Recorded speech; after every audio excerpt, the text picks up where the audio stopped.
ওই যে কথায় আছে না যে পরের জন্য কুয়া খাটলে নিজের জন্যই পড়তে হয়, অবশ্যই পড়ে গেল, নিজের চোখটি দেখতে পারলাম।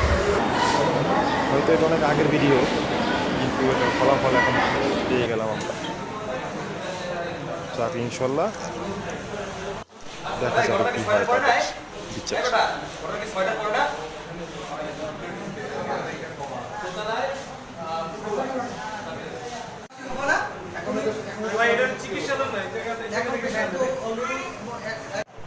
তারপরে আমি হাফিজুল মাহমুদ ভাইকে বলার পরে সে বলছে ওদের হসপিটালে নিয়ে আসো, আমি ওই ব্যাপারটা দেখি।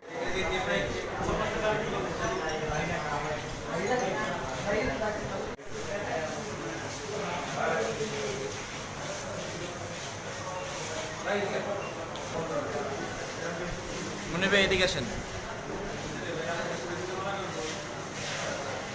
করে সবাই ছাত্রলীগ পরিবারের সদস্য, কিন্তু এই নব্য কিছু বিএনপি দেখবেন যে যারা এদেরকে মারছে, এদের মা বাবা ভাই বোন, আপনি খোঁজ নিয়ে দেখবেন বিএনপি বড় বড় পোস্টে তারা বহাল আছে বর্তমানে।